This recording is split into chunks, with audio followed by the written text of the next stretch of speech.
Jeudi 11 juin, l'après-midi, notre croisière démarre. De Moscou à Saint-Pétersbourg, nous allons découvrir la Russie éternelle au fil de l'eau pendant 130 heures et 1950 km de navigation. Pour atteindre Ouglich demain dans l'après-midi, nous allons emprunter le canal de Moscou avant de rejoindre la Volga. L'idée de relier la Moskova à la Volga revient à Pierre le Grand en 1722.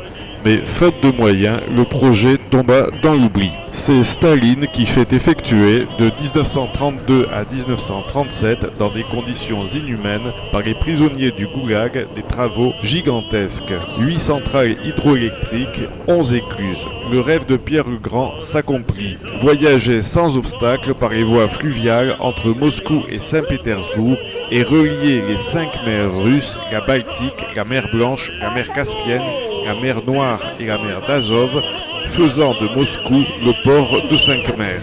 L'écluse mesure 190 mètres sur 30 mètres. Nous franchissons la première écluse vers 20 h et passerons les autres dans la nuit.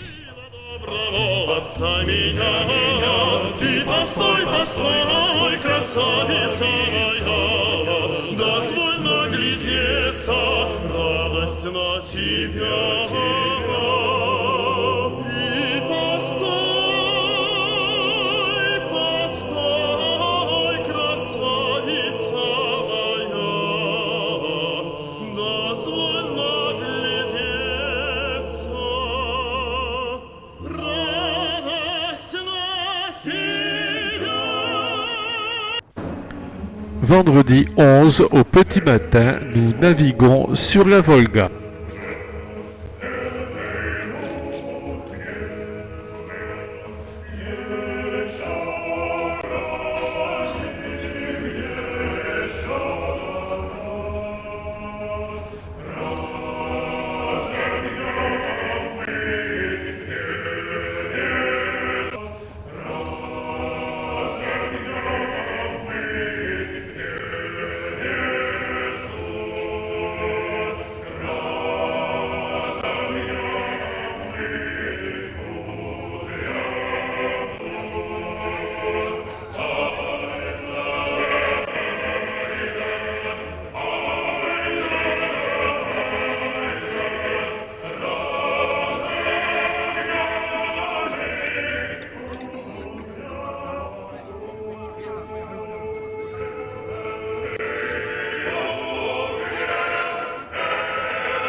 À sa mort, en 1584, Ivan le Terrible ne laisse que 2 héritiers. Fiodor, simple de corps et d'esprit, fils de sa première femme, et le petit tsarevitch Dimitri, de 2 ans, fils de sa dernière épouse. Les boyards gouvernent tous en se disputant le pouvoir, avec à leur tête Boris Goudounov, qui n'est autre que le beau-frère de Fiodor. Le 15 mai 1591, à 10 ans, Dimitri, exilé avec sa mère à Ouglich, est retrouvé la gorge tranchée dans les jardins du palais. D'après la version officielle, il est tombé sur un poignard au cours d'une crise d'épilepsie. Pour les autres, il est mort de la main d'un tueur à la solde de Boris Goudounov. S'ensuivra pour la Russie la période des temps troubles, avec misère et désordre jusqu'à l'avènement des Romanov en 1599. Et dont la dynastie perdurera jusqu'à sa chute en 1917.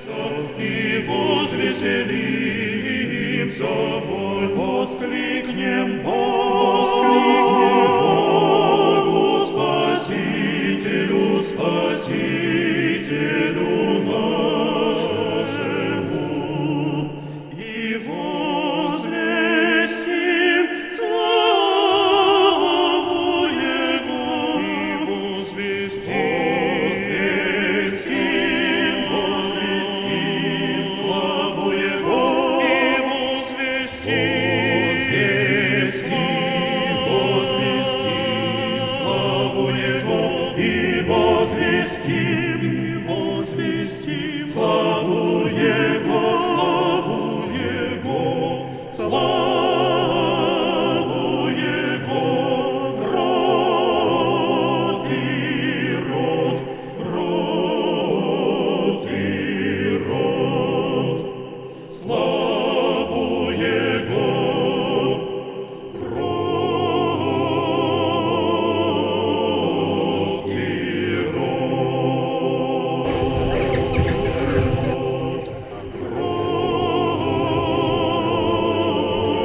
reprenons notre navigation sur la Volga et il nous faudra toute la nuit pour arriver demain matin à Yaroslav.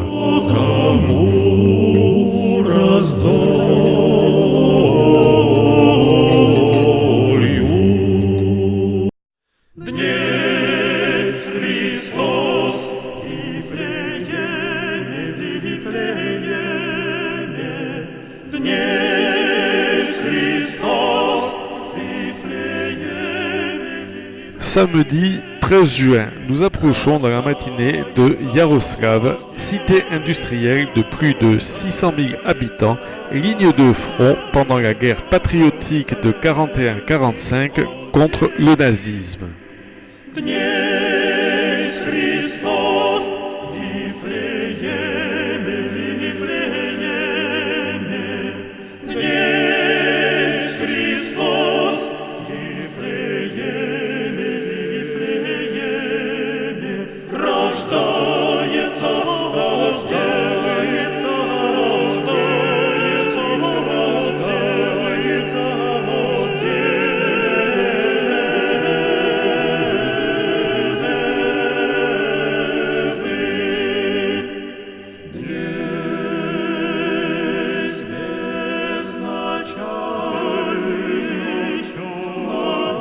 La ville doit son nom au grand prince Yaroslav le Sage, fils de Vladimir le Grand qui imposa le christianisme au peuple russe.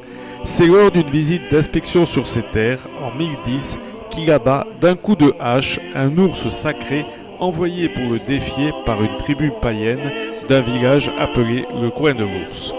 Le village se soumit, ainsi naquit Yaroslav. Sous son règne, la Russie devient un grand État d'Europe grâce aux nombreuses et judicieuses alliances qu'il noua.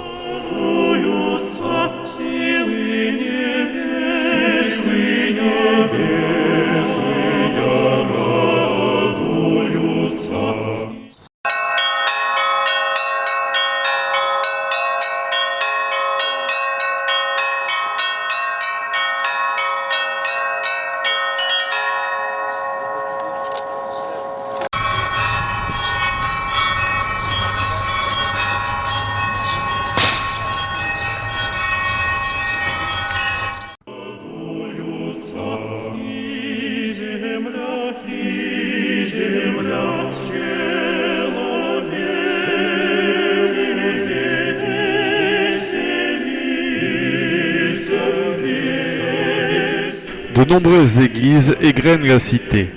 Tout comme l'église Saint-Nicolas, elles étaient construites par les habitants des quartiers, posad en russe, grâce aux dons de riches négociants ou armateurs.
Чистый пик, месяц птицею летит, и серебряными искрами помирая блестит, веселей мои бубенчики, забивные голоса.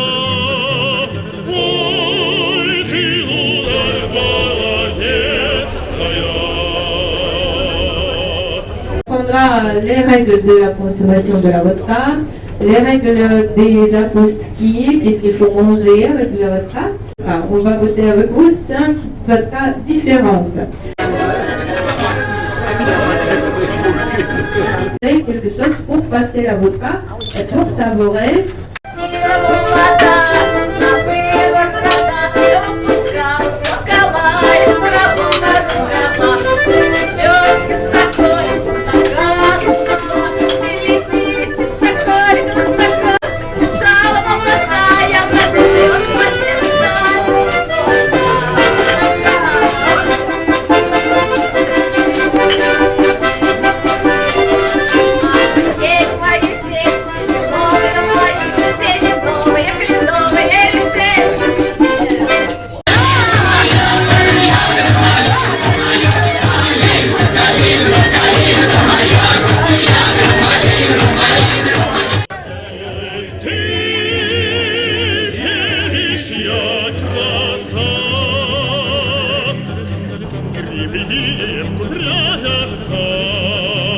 Nous quittons la Volga pour aborder la retenue de Rybinsk, 4500 km², le plus grand réservoir d'eau du monde.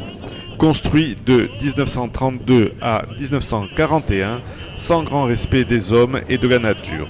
700 villages engloutis, et bien que le mot Rybinsk vienne de riba, poisson, la retenue, envahie par une algue flottante, est devenue un cimetière de poissons.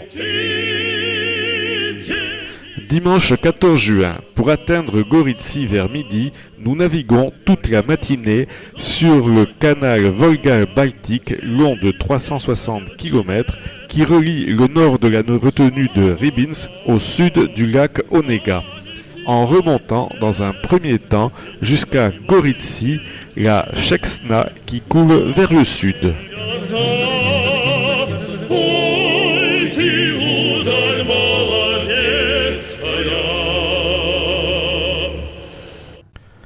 Goritsky nous accueille sur la rive gauche de la Chexna. Fermé à l'époque soviétique, le courant a manqué d'entretien et a commencé à tomber en ruine.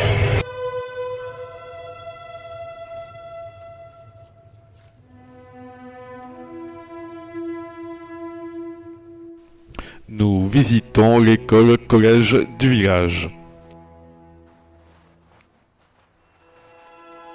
Donc pendant 9 ans, pour entrer à l'université, il est nécessaire de faire encore 2 années. Au musée du collège sont exaltés la bravoure, la vaillance et le sacrifice des combattants héros de la guerre patriotique contre le nazisme. Les modestes izbas multicolores.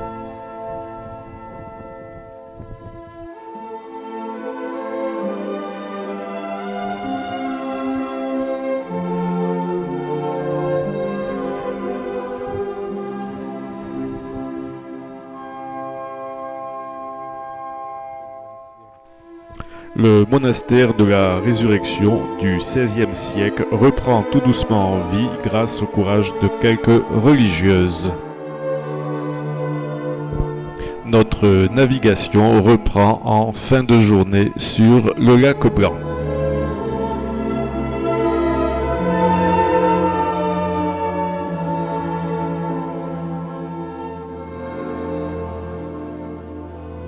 Lundi 15 juin, début de matinée. Dans la nuit, nous avons traversé le lac Blanc et maintenant nous naviguons sur la Kovja qui elle coule du sud vers le nord pour se jeter dans le lac Onega.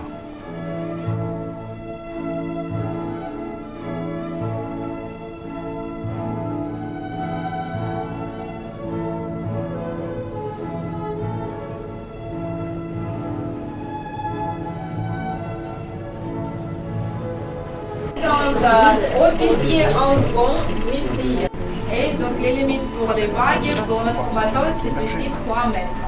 Il doit recevoir l'information de la part des côtes. Donc voilà, pour entrer en liaison avec les dispatchers.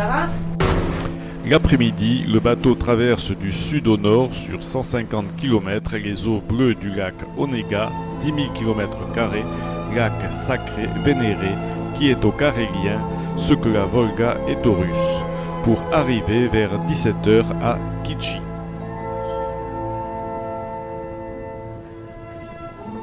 Et dans le lointain, attirant tous les regards, surgit la cathédrale de la Transfiguration, édifiée sans un clou, haute de ses 37 mètres, avec ses 22 coupoles recouvertes de 30 000 écailles de tremble.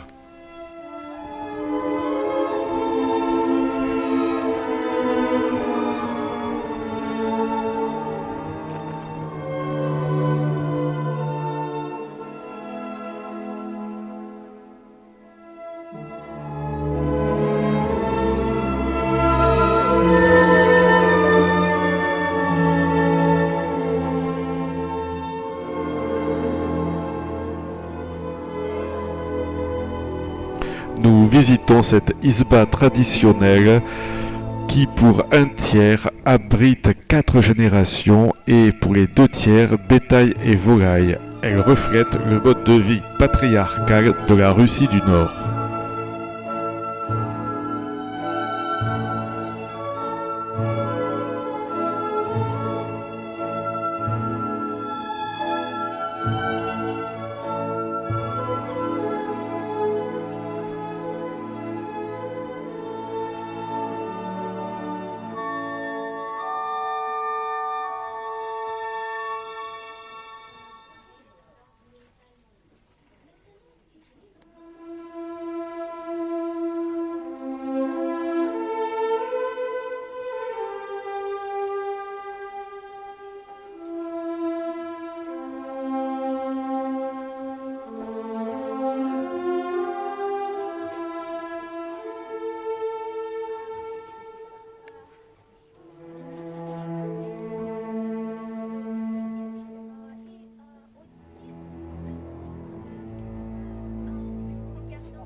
Mardi 16 juin, dans la nuit, nous avons redescendu vers le sud le lac Onega.